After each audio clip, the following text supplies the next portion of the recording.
हमारा 10th class की संस्कृत विषय में व्याकरण में कारक का टॉपिक चल रहा है, जिसमें हमने प्रथमा और द्वितीय विभक्ति और तृतीय विभक्ति स्टार्ट कर रखी है।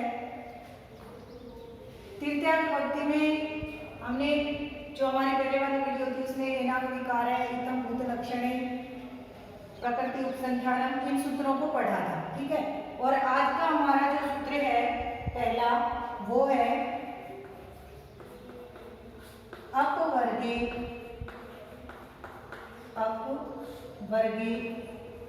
तृतीया। आज का सूत्र है हमारा पहला अपवर्गे तृतीया। क्या कहता है ये सूत्र कि यदि कालवाचक और मार्गवाचक, अपवर्गे का अर्थ होता है फल की प्राप्ति, अपवर्गे का क्या अर्थ होता है? फल प्राप्ति। ठीक है, यानी कालवाचक और मार्गवाचक। पहले एक बार इसको समझ लीजिए, कालवाचक और मार्गवाचक, इन दो अर्थों में यदि अत्यंत संयोग की स्थिति में किसी फल की प्राप्ति हो रही है तो वहां पर तृतीय विभक्ति का प्रयोग किया जाता है। जैसे हमने द्वितीय विभक्ति में पढ़ा था कि इस सूत्र से द्वितीय विभक्ति होती है, लेकिन उसमें क्या होता है? फल की प्राप्ति नहीं होती है। ठीक है, जैसे कोस बर्तन की टेढ़ी ऐसे। लेकिन जहां पर कालवाचक और मार्गवाचक शब्द में फल की प्राप्ति हो रही है वहां पर हमें क्या होगा? तृतीय विभक्ति का प्रयोग करना है। ठीक है, इसको लिख लीजिए आसानी से करने के लिए। देखिए, अपवर्ग शब्द का अर्थ है,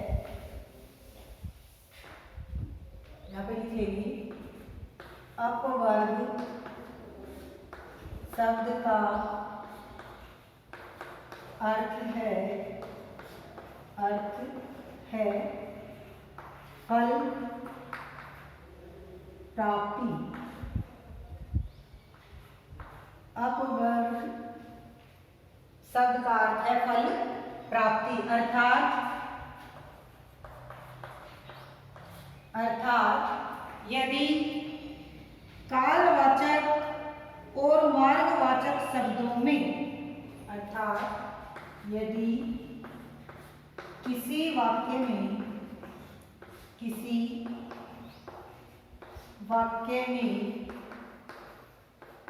कालवाचक या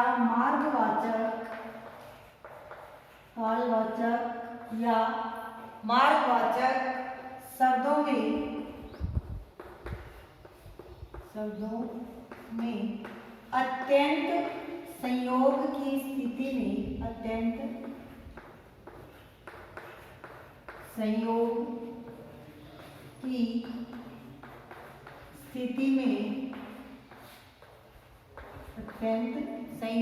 स्थिति में, फल की प्राप्ति हो रही हो। मेन चीज क्या है इसमें? फल की प्राप्ति में फल प्राप्ति हो रही हो तो वहां तृतीय विभक्ति का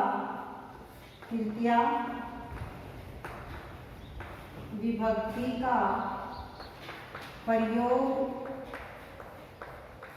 किया जाता है। तृतीय विभक्ति का प्रयोग किया जाता है। ठीक है, देखिए क्या कहता है हमारा ये सूत्र कि पहले तो अपवर्गीय शब्द का अर्थ देखेंगे। क्या है अपवर्गीय शब्द का अर्थ? अपवर्ग शब्द का अर्थ होता है फल की प्राप्ति।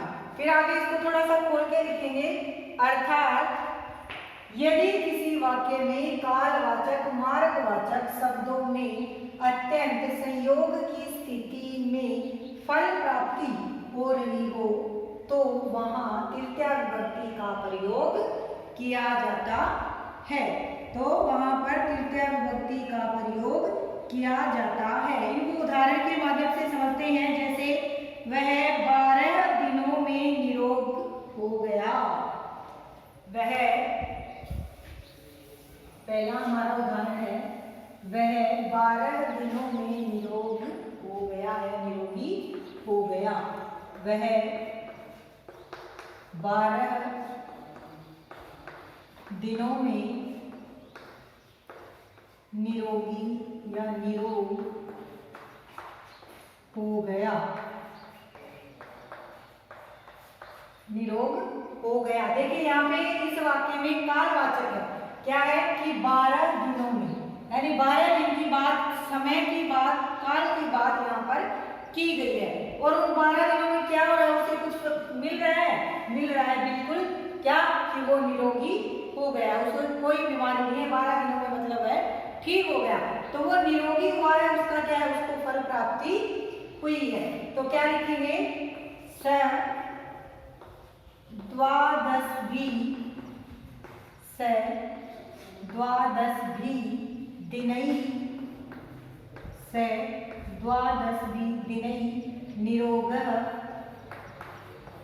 निरोगः जातः। सः द्वादशभिः दिनैः निरोगः जातः, वह 12 दिनों में निरोग हो गया। दूसरा उदाहरण देखिए, जैसे उसने कोस भर में अनुवाद सीख लिया। उसने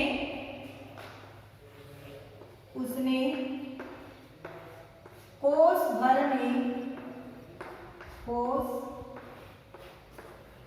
में अनुवाद सीख लिया। क्या क्या, उसने कोस भर में अनुवाद सीख लिया। अब देखिए यहाँ पर भी क्या है,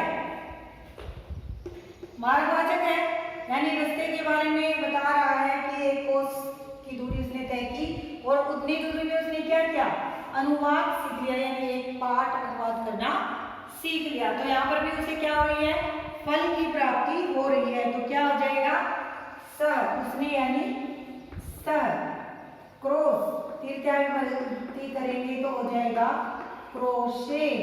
श क्रोशेन अनुवाक सीख लिया, यानी अधीतः। स क्रोशेन अनुवाक अधीतः।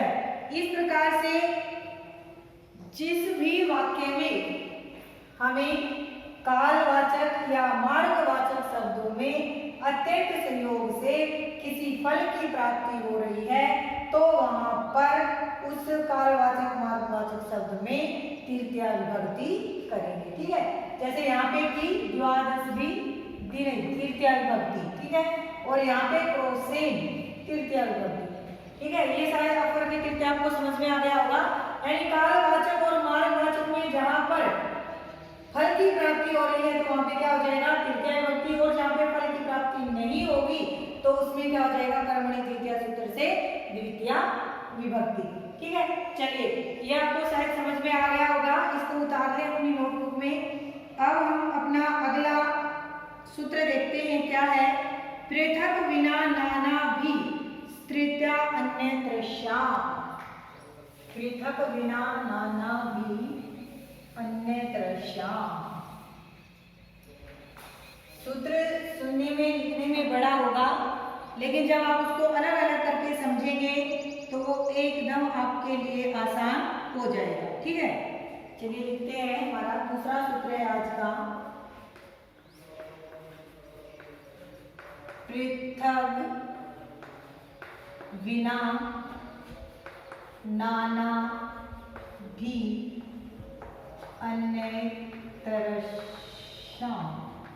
देखिए कितना बड़ा हो गया है लिखने में और सुनने में भी बड़ा है, लेकिन जब हम इसको याद करेंगे तो एकदम आसान और छोटा हो जाएगा। कैसे, इसको खोल के इसके टुकड़े करके, क्योंकि कोई भी चीज अगर बड़ी आपको लगती है, मुश्किल लगती है, तो आप उसको टुकड़े करके याद कीजिए, वो आपके लिए बहुत आसान हो जाएगी। ठीक है, देखिए क्या कहता है, पृथक बिना नाना भी अन्यत्रस्याम्, यानी इसमें शब्द है पृथक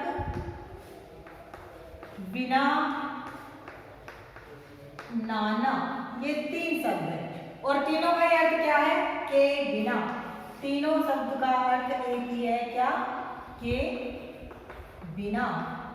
ठीक है, इस सूत्र में पृथक, बिना और नाना।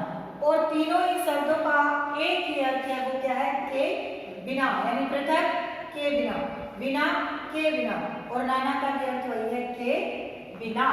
ठीक है, अब इसको इन तीनों शब्दों के योग में तृतीया विभक्ति का प्रयोग किया जाता है। कौन से तीन शब्द हैं? पृथक, बिना और नाना। पृथक, बिना और नाना, इन तीनों शब्दों के योग में कौन सी विभक्ति का प्रयोग किया जाता है? तृतीया विभक्ति का प्रयोग किया जाता है। इसको लिख लीजिए थोड़ा आसानी से खोल के। देखिए, अर्थात, यहाँ पे लिख लेंगे हम, अर्थात पृथक,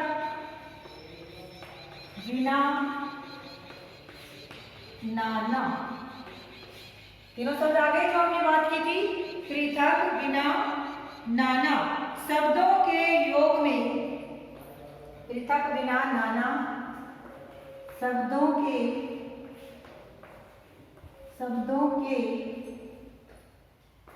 योग में विकल्प से, विकल्प का मतलब इस सूत्र में, इन शब्दों में हमारे पास विकल्प है। किस किस का विकल्प है? द्वितीया, तृतीया और पंचमी।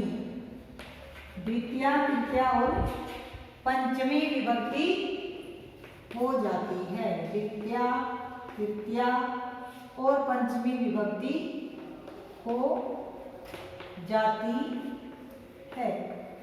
अर्थात इन तीनों शब्दों के योग में, यानी किसी भी वाक्य में यदि पृथक, बिना या नाना, इन तीनों शब्दों में से कोई भी शब्द है, तो हम अपना संस्कृत अनुवाद करते समय द्वितीया, तृतीया या पंचमी अपनी इच्छा से कौन सी भी विभक्ति लगा सकते हैं, हमारा वाक्य सही होगा।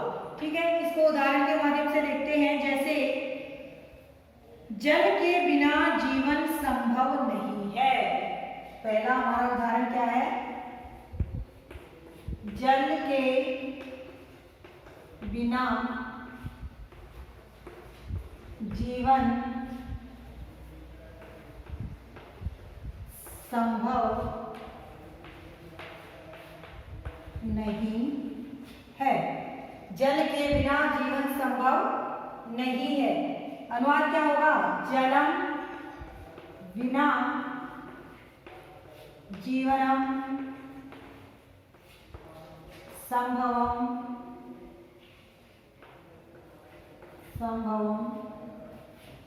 न अस्ति। जलम बिना जीवनम संभवम न अस्ति। अगर हम इसमें तृतीया करें तो क्या हो जाएगा? ये तो हो गया द्वितीया विभक्ति। ठीक है, कौन सी होगी? द्वितीया। अगर तृतीया से बनाए इसको तो क्या हो जाएगा? जलेन बिना जीवनम संभवम न अस्ति। देखिए, इस नास्ति को आप अलग अलग भी लिखते हैं, न अस्ति। अगर अलग अलग लिखते हैं तो इसको ऐसे भी लिख सकते हैं, लेकिन यहाँ पे क्या कर रखा है? ए के बाद ए है तो दीर्घ संधि करके इसको नास्ति लिख दिया। लेकिन अगर आप इसको अलग अलग लिखते हैं तो न अस्ति भी लिख सकते हैं। देखिए, ये तृतीया का हो गया। अगर पंचमी से बनाए, पंचमी विभक्ति से, तो यहाँ पे क्या हो जाएगा? जला। ये विभक्ति करने के लिए आपको शब्द रूप याद होने बहुत जरूरी है, क्योंकि जब आपको शब्द रूप याद होगी तभी तो आपको पता चलेगा कि द्वितीया में कौन सा आएगा, तृतीया में कौन सा आएगा और पंचमी में कौन सा आएगा। ठीक है, तो जलात हो गया। अब इस बिना के जगह पे भी हम दूसरा शब्द लिख सकते हैं, जैसे पृथक। जलत पृथक जीवनम संभवम न अस्ति। संभवम न अस्ति। ठीक है, ये तीनों आपको समझ में आ गए ना? हम इसको ऐसे भी लिख सकते हैं, जलम बिना जीवनम संभवम नास्ति, जले पृथक जीवनम संभवम नास्ति, या फिर जलात् नाना जीवनम संभवम नास्ति। इस प्रकार से तीनों ही हमारे सही होंगे। हम कोई भी तीनों में से लिख सकते हैं।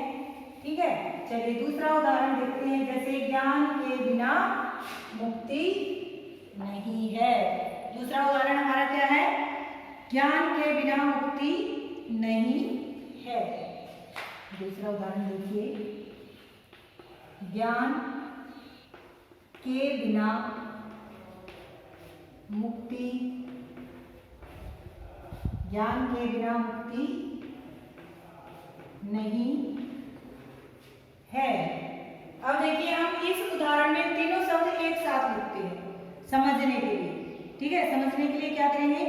तीनों शब्द एक साथ लिखेंगे। जैसे ज्ञान के यानी बिना आ गया, के बिना, तो ज्ञान में हम द्वितीया, तृतीया और पंचमी तीनों कर सकते हैं। जैसे ज्ञानम, ज्ञानेन और ज्ञानात्। ठीक है, ये हमने तीनों कर दिए, द्वितीया, तृतीया और पंचमी। के बिना यानी नाना। अब यहाँ पे देखो, हम नाना, पृथक और बिना तीनों शब्दों का प्रयोग कर सकते हैं, क्योंकि तीनों का अर्थ क्या है? एक ही है। जैसे विभक्ति हमने एक साथ लगाई है, वैसे एक साथ लगा भी सकते हैं, अन्यथा इसको सीधा लिख देंगे। ज्ञानात् नाना मुक्ति, मुक्ति ना अस्ति। ज्ञान के बिना मुक्ति नहीं है, ज्ञान के बिना मुक्ति नहीं है। यहाँ पे हम इसको ऐसे भी कर सकते हैं, ज्ञानम पृथक मुक्ति नास्ति। ज्ञाने पृथक मुक्ति नास्ति। ज्ञानात् पृथक मुक्ति नास्ति। या फिर ऐसे भी कर सकते हैं, बिना, ज्ञानम बिना मुक्ति नास्ति। ज्ञानेन बिना मुक्ति नास्ति। ज्ञानात् बिना मुक्ति नास्ति। ठीक है, तीनों ही शब्दों का प्रयोग हम यहाँ पर कर सकते हैं अपनी इच्छा से। ये आपका जो तृतीया विभक्ति के सूत्र हैं आपके सिलेबस में, वो आपके पूरे हो गए हैं। अब हम इसके बाद में हमारी चतुर्थी विभक्ति स्टार्ट करते हैं। कौन सी चतुर्थी विभक्ति?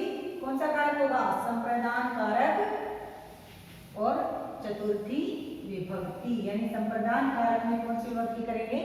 चतुर्थी विभक्ति करेंगे। ठीक है, संप्रदान कारक, कर्ता ने कर्म को करण से और संप्रदान के लिए, संप्रदान कारक। ठीक है, विभक्ति कौन सी होगी? चतुर्थी विभक्ति। संप्रदान कारक में कौन सी विभक्ति होगी? चतुर्थी विभक्ति। जैसे कारकों का क्रम चलता जाएगा, वैसे ही हमारी विभक्तियों का भी क्रम क्या है? चलता जाएगा। अब संप्रदान कारक संज्ञा किससे होगी? यानी संप्रदान विधायक संज्ञा सूत्र कौन सा है? कर्मणा यमभि प्रत्यय स संप्रदानम। संप्रदान संज्ञा विधायक सूत्र, यानी किससे संप्रदान संज्ञा होती है? ये आप लिखना चाहें तो लिख सकते हैं, अन्यथा आपके लिए विकल्प में ही है। आपके सिलेबस में ही आपसे इस प्रकार का प्रश्न पूछा नहीं जाता है, इसलिए मैं आपको समझाने के लिए ये बता रही हूँ। ठीक है, ताकि आपको आगे जो हम मैटर पढ़ने वाले हैं वो समझ में आ जाए। तो ये सूत्र कौन सा है? कौन सा सूत्र है? यमभि प्रति स संप्रदानम। कर्मणा यमभि प्रति सूत्र है हमारा कर्मणा, ये मैं, कर्मणा यमभि प्रति स संप्रदानम।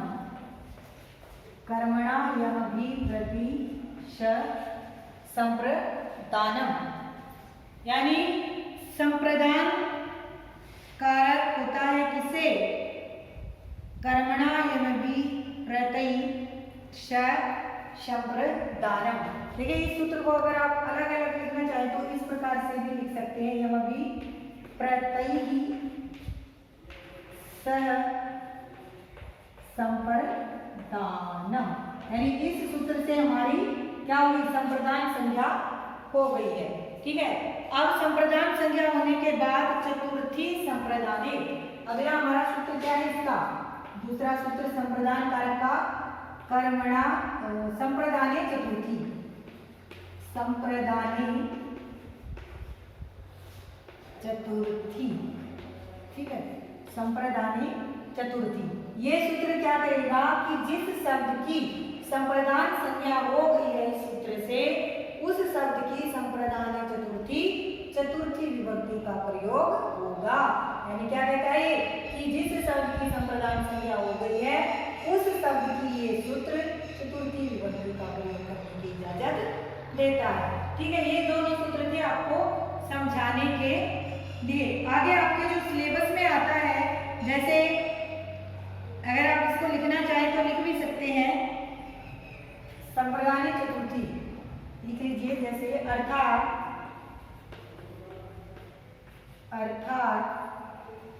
जिस शब्द की, अर्थात जब किसी वाक्य में देना क्रिया का प्रयोग हो रहा हो, क्या आएगा, सरल भाषा में लिखवाते हैं आपको, अर्थात जब किसी वाक्य में, जब किसी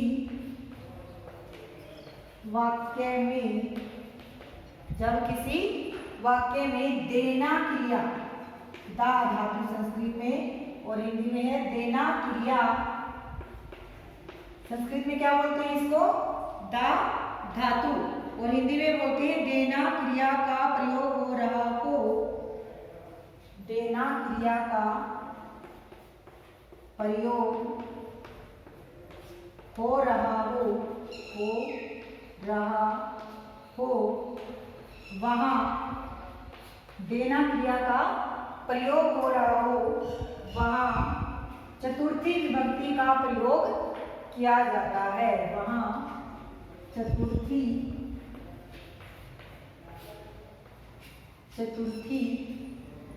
विभक्ति का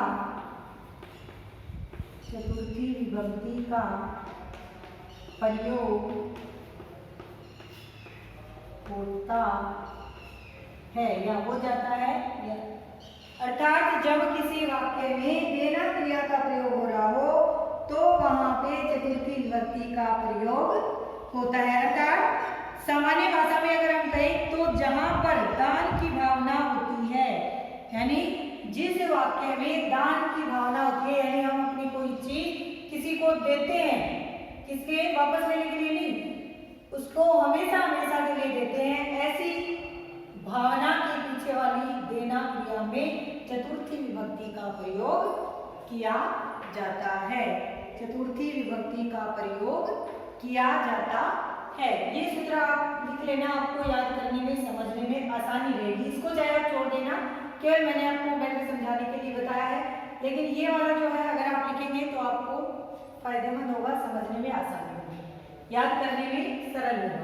ठीक है, चलिए अब हम इसके उदाहरणों के माध्यम से और आगे जो हमारे सिलेबस में चित्र वगैरह है उनको देख लेते हैं। जैसे पहला उदाहरण देना क्रिया का, जैसे राजा याचक को धन देता है, राजा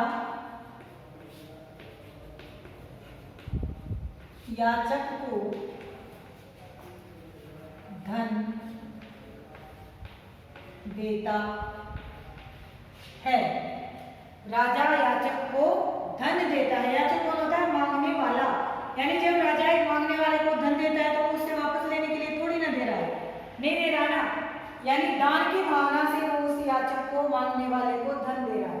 तो क्या हो जाएगा, राजा करता है तो कर्ता में प्रथमा विभक्ति नृपय है, याचकाय चतुर्थी, जैसे राम की होती है राम है, रामो रामा, रामो रामो रामा, रामे रामाम, रामे रामाय, वैसे ही ये भी एक कारण शब्द है याचकाय, धन देता है कर्म में द्वितीया, धनम देता है, क्रिया क्या हो जाएगी, ददाति, निर्भय याचकाय धनम ददाति, राजा याचक को धन देता है।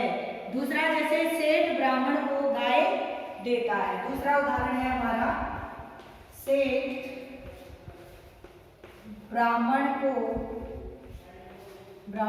को गाय देता है। यानी ये भी क्या है, दान की भावना से दे रहा है। तो क्या हो जाएगा, इसमें भी हम क्या करेंगे, चतुर्थी विभक्ति करेंगे। जैसे श्रेष्ठ कर्ता है, ये देने वाला कर्ता श्रेष्ठ है। ब्राह्मणाय, ब्राह्मण को दे रहा है ना, यानी ये याचक है हमारा, तो क्या करेंगे, चतुर्थी विभक्ति करेंगे। क्या हो जाएगा, ब्राह्मणाय, ये क्या है, कर्म, गाम ददाति, गाम ददाति, श्रेष्ठ है ब्राह्मणाय गाम ददाति। एक उदाहरण और देख लीजिए, जैसे राम श्याम को पुस्तक देता है। तीसरा है हमारा, राम श्याम को पुस्तक देता है। देखिए इसमें भी वही दान देना क्रिया आई है, तो राम में करता है, राम में क्या हो जाएगी, प्रथमा विभक्ति। क्यों, क्योंकि ये करता है। श्याम को, श्यामाय, किसको दे रहा है, जिसको दे रहा है उसकी चतुर्थी करेंगे, तो क्या हो जाएगा, श्यामाय। और पुस्तक क्या है हमारा, कर्म, तो इसमें क्या होगी, द्वितीय विभक्ति, पुस्तकम, और देता है ददाति, क्योंकि कर्ता क्या है हमारा, एक वचन का है, इसलिए क्रिया भी क्या होगी, एक वचन की होगी। तो ये हमने हमारे चतुर्थी विभक्ति संप्रदान कारक में कुछ उदाहरणों को देखा है। इससे आगे के जो हमारे सूत्र हैं वो हम अगले वीडियो में पढ़ेंगे। तब तक के लिए जय हिंद, जय भारत।